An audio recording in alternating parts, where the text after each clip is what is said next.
নিয়ে আমাদের কিছু এনএসসির পক্ষ থেকে কিছু কথা আছে। এই কথাগুলো আপনাদের মাধ্যমে জাতিকে অবহিত করার জন্য উপস্থিত হয়েছে।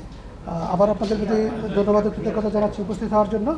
আমি শুরুতেই কিছু বিষয় আপনাদের সাথে শেয়ার করব। আপনারা অবহিত আছেন যে আমাদের বর্তমান যে বিসিবি আছে, এই বিসিবির নির্বাচনের বিষয় নিয়ে কিছুদিন আগে একটা অভিযোগ, একাধিক অভিযোগ এনএসসিতে দেওয়া হয়েছিল এবং ওই অভিযোগের প্রেক্ষিতে গঠিত কমিটি আমাদের কাছে গত পরশুদিন কমিটি রিপোর্ট সাবমিট করেছিল। তো ওই রিপোর্ট যথাযথ কর্তৃপক্ষের মাধ্যমে পর্যালোচনা করা হয়েছে এবং পর্যালোচনার কিছু বিষয় আমি আপনাদের সাথে শেয়ার করার জন্যই আপনাদেরকে অষ্টমের আসার জন্য অনুরোধ করা হয়েছে। আমি একটু রিড আউট করি, তারপর বাকি কথাগুলো বলব। আমরা একেবারেই মূল পয়েন্টগুলোতেই চলে যাই। 6.2 ক্যাটাগরি 1 থেকে অভিযোগ জেলা বা বিভাগীয় ক্রীড়া সংস্থা থেকে এসেছিল। অভিযোগের উৎস ছিল মিস্টার শরীফুল আলম এবং অন্যান্য সাবেক কাউন্সিলরের পক্ষ থেকে। অভিযোগের তারিখ ছিল 10 মার্চ 2026। কাউন্সিলর নাম জমা দেওয়ার সময়সীমা বৃদ্ধি নিয়ে অভিযোগটি ছিল। কাউন্সিলর মনোনয়ন ফরম জমা দেওয়ার শেষ তারিখ প্রথমে 17/9/2025 নির্ধারণ করা হয়েছিল এবং এ বিষয়ে 1/9/2025 এবং 2/9/2025 তারিখে সংশ্লিষ্ট কর্তৃপক্ষকে চিঠি পাঠানো হয়। পরবর্তীতে দেখা যায় বিসিবি প্রথমে 19/9/2025 বিকাল 4টা পর্যন্ত এবং পরে 22/9/2025 সন্ধ্যা 6টা পর্যন্ত সময়সীমা বৃদ্ধি করে। সার্বিক বিবেচনায় কমিটির মনে হয়েছে, আমার এই কথাগুলো হচ্ছে তদন্ত কমিটির কথা, সার্বিক বিবেচনায় কমিটির মনে হয়েছে যে এই সময়সীমা যথাযথ কারণ ছাড়াই এবং গোপন উদ্দেশ্যে বাড়ানো হয়েছিল, যাতে পূর্বে মনোনীত কাউন্সিলরদের পরিবর্তন করে পছন্দসই ব্যক্তিদের অন্তর্ভুক্ত করা যায় এবং তাদের পরিচালক হিসেবে নির্বাচিত হওয়ার সুযোগ তৈরি করা যায়। অ্যাডহক কমিটি থেকে কাউন্সিলর নাম পুনঃপ্রেরণের নির্দেশ। বিসিবি জেলা এবং বিভাগীয় সংস্থাগুলোকে অ্যাডহক কমিটি থেকে পুনরায় কাউন্সিলরের নাম পাঠানোর জন্য নির্দেশ দেয়। জাতীয় ক্রীড়া পরিষদ বিভিন্নভাবে জেলা সংস্থার সভাপতিদের প্রভাবিত করে। এছাড়া তৎকালীন ক্রীড়া উপদেষ্টার এপিএস মিস্টার সাইফুল আলম, নামটা একটু ভুল হয়েছে, সাইফুল ইসলাম হবে, সাইফুল ইসলাম সংশ্লিষ্ট ব্যক্তিদের প্রভাবিত করেন, যা বগুড়ার তৎকালীন জেলা প্রশাসক মিসেস হোসনে আফরুজা এবং চট্টগ্রামের তৎকালীন জেলা প্রশাসক মিসেস ফরিদা খানমের সাক্ষ্যে নিশ্চিত হয়। এটি স্থানীয় মনোনয়ন প্রক্রিয়ায় অযৌক্তিক কেন্দ্রীয় হস্তক্ষেপ মনে হলেও এ বিষয়ে মহামান্য হাইকোর্ট বিভাগে চলমান মামলা থাকাতে কমিটি এ বিষয়ে মন্তব্য করেনি। নির্দিষ্ট ব্যক্তিকে মনোনয়নের জন্য চাপ। জেলা বা বিভাগীয় সভাপতিদের উপর সরকারি কর্তৃপক্ষের হস্তক্ষেপে বিশেষ করে এনএসসি কর্মকর্তারা এবং সাবেক উপদেষ্টা আসিফ মাহমুদের এপিএস সাইফুল ইসলাম এর মাধ্যমে নির্দিষ্ট ব্যক্তিদের কাউন্সিলর হিসেবে মনোনীত করার জন্য চাপ প্রয়োগ করা হয়। কমিটির মতে এটি ভোটের ফলাফল প্রভাবিত করার একটি সুসংগঠিত প্রচেষ্টা। অ্যাডহক কমিটির বৈধতা নিয়ে প্রশ্ন। অধিকাংশ অ্যাডহক কমিটির মেয়াদ শেষ হয়ে গিয়েছিল, যদিও তাদের মাধ্যমে কাউন্সিলরের নাম পাঠানো হয়। সংবিধান অনুযায়ী এসব কমিটি মেয়াদ 90 দিনের মধ্যে নির্বাচন সম্পন্ন করে নির্বাহী কমিটির কাছে দায়িত্ব হস্তান্তরের কথা ছিল। অ্যাডহক কমিটি বিষয়ে হাইকোর্টে মামলা চলমান থাকায় কমিটি এ বিষয়ে সরাসরি কোনো মন্তব্য করেনি।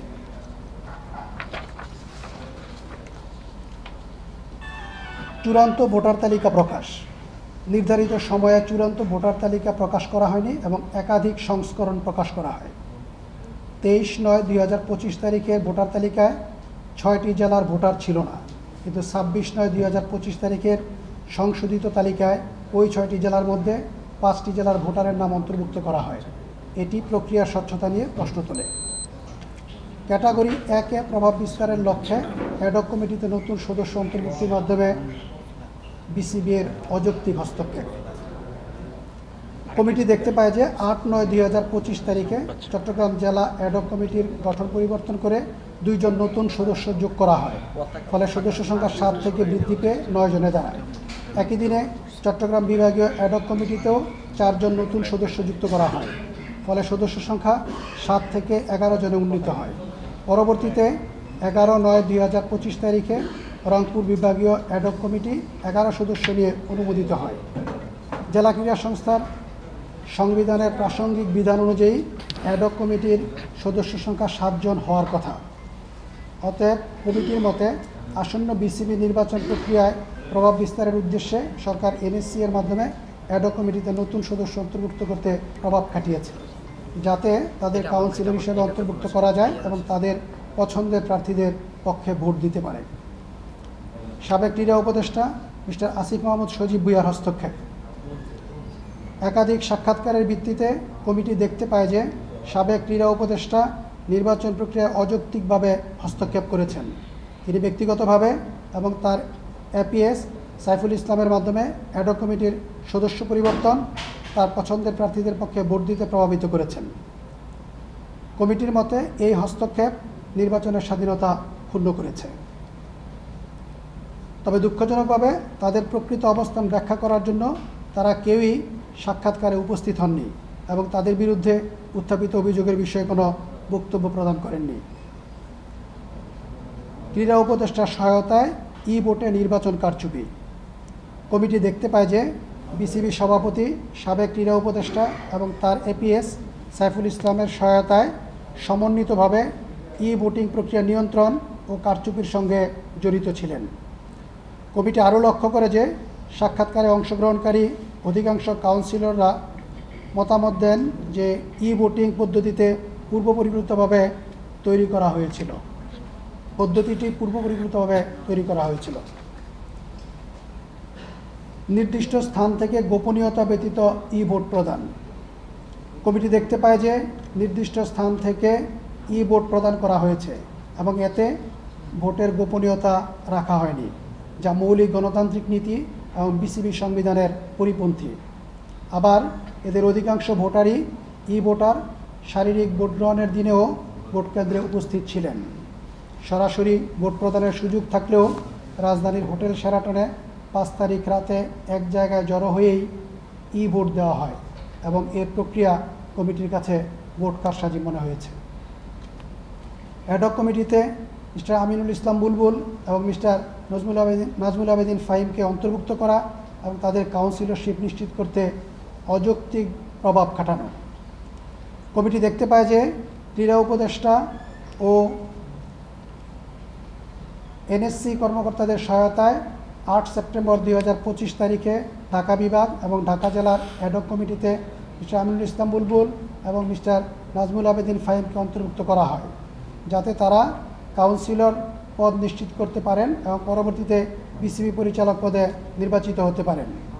এটি ক্রীড়া উপদেষ্টার পক্ষপাত এবং প্রভাব প্রতিফলিত করে, যারা তাদের পছন্দের ব্যক্তিদের কাউন্সিলর তালিকা অন্তর্ভুক্ত করতে এবং তাদের বিসিবি পরিচালক পদে নির্বাচিত হতে সহায়তা করেছে। এটি গুরুতর ক্ষমতার অপব্যবহার। নির্বাচনের প্রক্রিয়া নিয়ন্ত্রণ।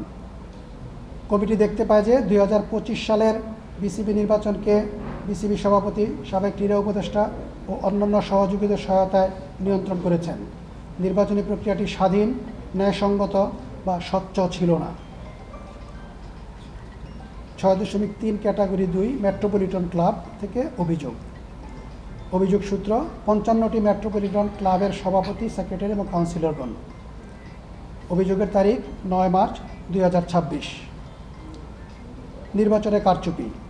কমিটি দেখতে পায় যে মিস্টার আমিনুল ইসলাম বুলবুল এবং সরকারি কর্মকর্তাদের সমন্বিত প্রচেষ্টার মাধ্যমে 2025 সালের বিসিবি নির্বাচনকে কারচুপি করা হয়েছে, যা বিসিবি নির্বাচনের সততা ক্ষুণ্ণ করেছে। ক্লাব কাউন্সিলরদের বক্তব্যের ভিত্তিতে কমিটি আরও দেখেছে যে নির্বাচনের সময় হুমকি প্রদান ও বেআইনিভাবে জবরদস্তি করা হয়েছিল। ভোটিং সিস্টেমের অপব্যবহার। কমিটি দেখতে পায় যে কাউন্সিলরদের ভোটিং সিস্টেমের মাধ্যমে ভোট দিতে প্রভাবিত করা হয়েছিল এবং তাদের হোটেল শেরাটন বনানীতে এসে ভোট দিতে উৎসাহিত করা হয়েছিল, যেখানে অংশীদার হচ্ছেন বিসিবির বর্তমান সহসভাপতি মিস্টার মোহাম্মদ সাখাওয়াত, যিনি কিনা ওই হোটেলের একজন স্টেক হোল্ডার। কাউন্সিলরদের ভোট দিতে গোপনীয়তা বজায় রাখা হয়নি। কমিটি আরও দেখতে পায় যে ভোটিং সিস্টেমটি নির্বাচনের ফলাফল নিয়ন্ত্রণ করার জন্য ডিজাইন করা হয়েছিল এবং এটি গোপনীয়তা ও স্বচ্ছতার মৌলিক মানদণ্ড পূরণ করতে ব্যর্থ হয়েছে। সময়সীমার পরে মনোনয়ন গ্রহণ। মিস্টার ফারুক আহমেদ, প্রধান নির্বাচন কমিশনারের লিখিত বিবৃতি অনুযায়ী নির্বাচন কমিশন 23/9/2025 তারিখে চূড়ান্ত কাউন্সিলর তালিকা পেয়েছিল, যদিও নির্ধারিত সময় ছিল 22/9/2025। তবে নির্বাচন কমিশন তালিকা সময়ের পরে জমা দেওয়ার কারণ অনুসন্ধান করেনি। অন্যদিকে BCB CEO mister Nazimuddin Chowdhury তার লিখিত বিবৃতিতে উল্লেখ করেছেন যে বোর্ডের অনুমোদনের পরে বিসিবি 22/9/2025 তারিখে কাউন্সিলর তালিকা নির্বাচন কমিশনে পাঠিয়েছে। এছাড়াও এক সাক্ষাৎকারে মিস্টার ফাহিম সিনহা দাবি করেছেন যে কিছু পরিচালক মিস্টার ফারুক আহমেদের মনোনয়ন ফর্ম গ্রহণের বিরোধিতা করেছিলেন। পুনরাবৃত্ত অনুরোধের পরেও কমিটি উক্ত সভার কোনো অডিও বা ভিডিও রেকর্ড পাননি। এই বিপরীত বিবৃতিগুলোর প্রেক্ষিতে এবং বিসিবি কমিটি মনে করে যে মিস্টার ফারুক আহমেদ একটি বেআইনি সুবিধা পেয়েছেন, যা নির্বাচনকে প্রশ্নবিদ্ধ করেছে। পছন্দের প্রার্থীদের অনৈতিক সুবিধা প্রদান। কমিটি দেখতে পায় যে তখনকার স্পোর্টস অ্যাডভাইজারের অপছন্দের প্রার্থীদের নির্বাচনের বিভিন্ন ধাপে অনৈতিক সুবিধা দেওয়া হয়েছে, যার মধ্যে রয়েছে সময়সীমার পরে মনোনয়ন গ্রহণ, ভোটার তালিকার আগাম প্রবেশাধিকার, বেআইনি প্রচারণার সহায়তা ইত্যাদি। নির্দিষ্ট স্থানে ভোটারদের ভোট প্রদানের জন্য প্রভাবিত করা। কমিটি দেখতে পায় যে ভোটারদের ভোট নির্দিষ্ট স্থানে দিতে নির্দেশ করা হয়েছিল, যা ভোট প্রদানের গোপনীয়তা এবং স্বাতন্ত্র্যকে ক্ষুণ্ণ করেছে। ভোটারদের সরকারি কর্মকর্তাদের উপস্থিতিতে ভোট দিতে বাধ্য করা। কমিটি দেখতে পায় যে ভোটারদের সরকারি কর্মকর্তাদের উপস্থিতিতে তাদের ভোট দিতে বাধ্য করা হয়েছে, যা স্বাধীন ও ন্যায়সঙ্গত নির্বাচনের মূলনীতির সরাসরি লঙ্ঘন। এই কার্যক্রম ভোটারদের স্বাধীনভাবে সিদ্ধান্ত নেওয়ার ক্ষমতাকে ক্ষুণ্ণ করেছে। কমিটি দেখতে পায় যে সামগ্রিক ভোটদান পরিবেশ স্বাধীন ও ন্যায়সঙ্গত নির্বাচনের জন্য উপযুক্ত ছিল না। নির্বাচনী প্রক্রিয়ায় স্বচ্ছতার অভাব ছিল, ভোটাররা হুমকির মুখে পড়েছিল এবং প্রক্রিয়াগত অনিয়ম ব্যাপকভাবে ঘটেছিল। বিসিবির সংবিধানের লঙ্ঘন। প্রাপ্ত কমিটি দেখতে পায় যে এ তদন্তে শনাক্তকৃত কার্যক্রমগুলো বিসিবি সংবিধানের একাধিক ধারা লঙ্ঘন করেছে, যার মধ্যে রয়েছে ব্যালটের গোপনীয়তা, প্রার্থীদের সমান সুযোগ এবং স্বাধীন নির্বাচনী প্রক্রিয়ার বিধান লঙ্ঘন। ধারা 3 থেকে অভিযোগ প্রাক্তন ক্রিকেটার ও অন্যান্য। অভিযোগ সূত্র জনাব কাজী মোহাম্মদ ইউসা এবং অন্যান্য প্রাক্তন ক্রিকেটার বা কাউন্সিলরদের পক্ষে। অভিযোগের তারিখ ছিল 10 মার্চ 2026। নমিনেশনের আগে বোর্ড সভা ডাকা হয়েছে কিনা। কমিটি দেখতে পায় যে বিসিবি বোর্ড অফ ডিরেক্টরসের 21তম বৈঠকে 10 জন প্রাক্তন ক্রিকেটারকে কাউন্সিলর হিসেবে মনোনয়নের বিষয়টি নথিভুক্ত হয়েছিল এবং বোর্ডের পরিচালকরা জনাব আমিনুল ইসলাম বুলবুলকে অনুমতি দিয়েছিলেন যে তিনি নিজেই প্রাক্তন ক্রিকেটারদের মধ্য থেকে 10 জন কাউন্সিলর মনোনয়ন করতে পারেন। তবে অন্যান্য সাক্ষাৎকারকৃত পরিচালকরা তাদের বক্তব্যে এই দাবিটি অস্বীকার করেছেন। এ প্রসঙ্গে কমিটি বিসিবি সিইওকে বোর্ড বৈঠকের অডিও ভিডিও রেকর্ড সরবরাহ করতে অনুরোধ করেছিল, যা এখনও প্রদান করা হয়নি। এর বিপরীতে বিসিবি সিইও 4/4/2025 তারিখে একটি ইমেইলের মাধ্যমে বোর্ড সভার অডিও ভিডিও রেকর্ড সরবরাহের জন্য 3 থেকে 4 সপ্তাহ সময় চেয়েছিলেন, যা কমিটি অযৌক্তিক এবং অসহযোগী মনে করেছে। তাই কমিটি বিশ্বাস করে যে বিসিবি কমিটিকে অডিও ভিডিও রেকর্ড সরবরাহ করতে ইচ্ছুক নয়। সুতরাং বোর্ড অনুমোদন প্রাপ্তির ক্ষেত্রে উত্থাপিত আপত্তি যথাযথ ভিত্তিসম্পন্ন। বিসিবি সভাপতি হিসেবে জনাব আমিনুল ইসলাম বুলবুল কি তার ক্ষমতার বাইরে কাজ করেছিলেন? জনাব আমিনুল ইসলাম বুলবুল বিসিবি সভাপতি, জনাব নিজামুদ্দিন চৌধুরী বিসিবি সিইও এবং অন্যান্য পরিচালকরা বিসিবি বোর্ডের সিদ্ধান্ত সম্পর্কিত বিবৃতিতে সংঘর্ষপূর্ণ তথ্য প্রদান করেছেন। এছাড়াও কমিটি উক্ত বৈঠকের কোনো ভিডিও বা অডিও রেকর্ড পায়নি, যদিও বিসিবি কর্তৃপক্ষকে বারবার অনুরোধ করা হয়েছিল। অতএব অন্যান্য সাক্ষাৎকারকৃত পরিচালকদের বিবৃতির ভিত্তিতে কমিটি অনুমান করেছে যে জনাব আমিনুল ইসলাম বুলবুল প্রাক্তন ক্রিকেটারদের মধ্যে 10 জন কাউন্সিলর মনোনয়নের জন্য যথাযথভাবে অনুমোদিত ছিলেন না। এছাড়াও বিসিবি সংবিধানের আর্টিকেল 9.3.3 অনুযায়ী সভাপতি এককভাবে 10 জন প্রাক্তন ক্রিকেটারকে কাউন্সিলর মনোনয়নের ক্ষমতা রাখেন না। সুতরাং বিসিবি সভাপতি হিসেবে জনাব আমিনুল ইসলাম বুলবুল একপক্ষীয়ভাবে 10 জন প্রাক্তন ক্রিকেটারকে কাউন্সিলর হিসেবে মনোনয়ন করে তার ক্ষমতার বাইরে কাজ করেছেন। এটি সুস্পষ্ট ক্ষমতার অপব্যবহার এবং বিসিবি সংবিধানের লঙ্ঘন। মনোনয়নের নির্বাচন প্রভাব। কমিটি দেখতে পেয়েছে যে জনাব আমিনুল ইসলাম বুলবুলের একপক্ষীয়ভাবে 10 জন প্রাক্তন ক্রিকেটার মনোনয়ন করা নির্বাচন প্রক্রিয়ায় উল্লেখযোগ্য প্রভাব ফেলেছে, কারণ তিনি ওই কাউন্সিলরদের কাছ থেকে সুবিধা লাভ করেছেন এবং সম্ভাব্যভাবে নির্বাচনের ফলাফলে প্রভাব ফেলেছেন। প্রণালীগত অনুসন্ধান, সংবিধানগত অপ্রতুলতা। বিসিবি সংবিধানের অপ্রতুলতা প্রাপ্তি। কমিটি দেখতে পেয়েছে যে বিসিবি সংবিধান মৌলিকভাবে যথেষ্ট নয় যাতে স্বাধীন, ন্যায্য এবং স্বচ্ছ নির্বাচন নিশ্চিত করা যায়। সংবিধানের কাঠামোগত দুর্বলতা এমন একটি পরিবেশ সৃষ্টি করেছে যেখানে শনাক্তকৃত অনিয়মগুলো ঘটতে সুযোগ পেয়েছে। বিসিবি নির্বাচন নিয়মের অসম্পূর্ণতা প্রাপ্তি।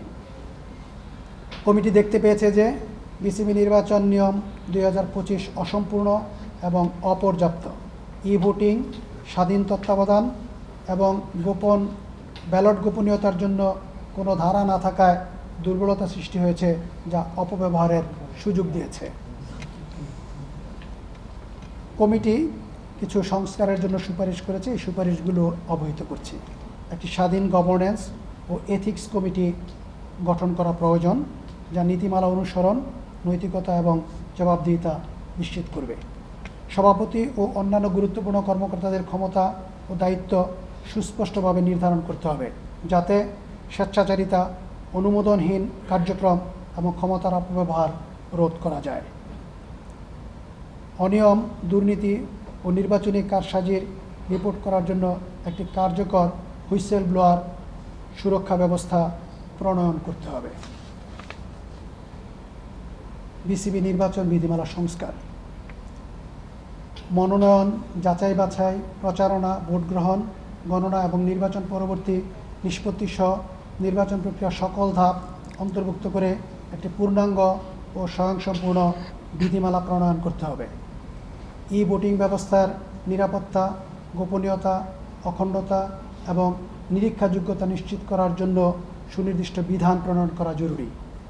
প্রার্থীদের যোগ্যতা যাচাইয়ের জন্য একটি স্বচ্ছ, নিরপেক্ষ এবং যাচাইযোগ্য পদ্ধতি প্রবর্তন করে সেখানে সিদ্ধান্ত গ্রহণের যুক্তিসঙ্গত ব্যাখ্যা রাখতে হবে। নির্বাচন সংক্রান্ত আপত্তি, অভিযোগ ও বিরোধ নিষ্পত্তির জন্য একটি কার্যকর, নির্দিষ্ট সময় সীমাবদ্ধ এবং স্বচ্ছ বিরোধ নিষ্পত্তি কাঠামো গঠন করতে হবে। নির্বাচন কমিশন কাঠামো সংস্কার। সংবিধানে নির্বাচনের সাথে সংশ্লিষ্ট বিধানসমূহ সংশোধন, স্পষ্টীকরণ বা বিস্তারিতভাবে নির্ধারণ করতে হবে, যাতে নির্বাচন প্রক্রিয়া সুসংগঠিত ও কার্যকরভাবে পরিচালিত হয়। একটি স্থায়ী ও স্বাধীন নির্বাচন কমিশন গঠন করা উচিত, যেখানে অবসরপ্রাপ্ত বিচারপতি বা উচ্চ মর্যাদা সম্পন্ন নিরপেক্ষ ব্যক্তিদের অন্তর্ভুক্ত করা হবে। নির্বাচন অনুষ্ঠিত হওয়ার কমপক্ষে 60 দিন পূর্বে ভোটার তালিকা প্রকাশ এবং অন্তত 30 দিনের আপত্তি ও সংশোধনের সময়সীমা নির্ধারণ বাধ্যতামূলক করতে হবে। সকল ভোটিং ব্যবস্থার জন্য নির্বাচন পূর্বে স্বাধীন তৃতীয় পক্ষের নিরাপত্তা নিরীক্ষা বাধ্যতামূলক করা উচিত। For more updates, subscribe to our YouTube channel and click on the bell icon. Follow us on Facebook and Instagram. Download T-Sports app to enjoy exciting games and highlights. Visit tsports.com.